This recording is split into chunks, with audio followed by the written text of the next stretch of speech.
Il faut dire que ces activités rentrent dans le cadre du plan stratégique du réseau citoyen pour la transparence budgétaire qui, à travers ces 4 zones d'intervention, a décidé tout simplement de tenir des activités, notamment sur le budget programme, en guise de partager des informations avec bien sûr les acteurs au niveau local.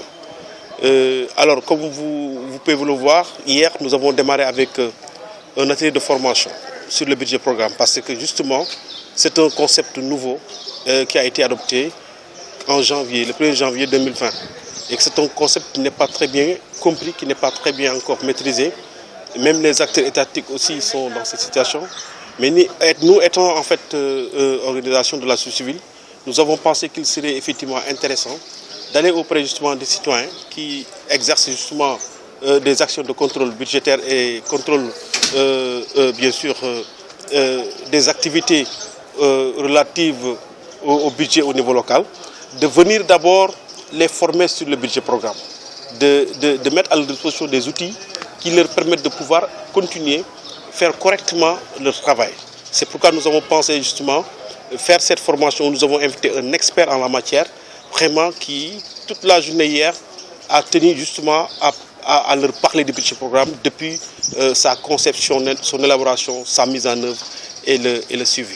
Le budget programme, il faut dire rapidement, s'il faut maintenant partir en termes de comparaison, c'est que le Sénégal jusque-là avait connu le budget moyen. Et le budget moyen était tout simplement sur 2 aspects, investissement et bien sûr recettes, en tout ce qui est effectivement fonctionnement et autant pour moi investissement.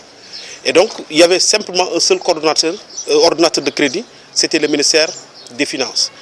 Mais là, avec le budget programme, il y a une déconcentration en termes d'ordonnateurs. Donc tous les ministères deviennent de facto des ordonnateurs de crédit.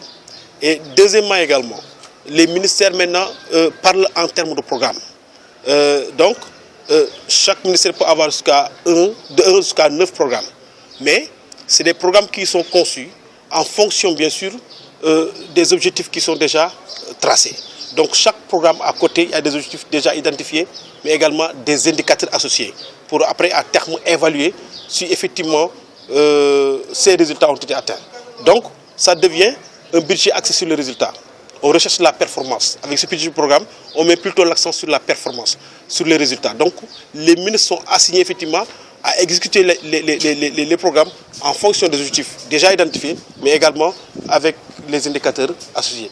Donc le budget programme, encore plus loin, intègre carrément la transparence, intègre également l'aspect participatif des citoyens.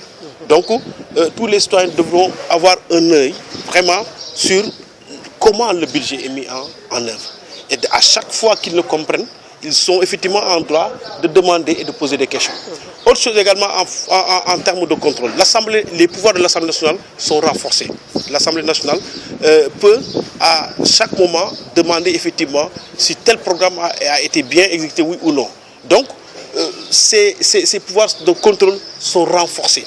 Hein, et à chaque fois, les ministères, par 3 mois, sont tenus de déposer des rapports auprès de l'Assemblée nationale qui va en fait les regarder pour voir exactement si est-ce que justement ce qui a été dit est bien appliqué.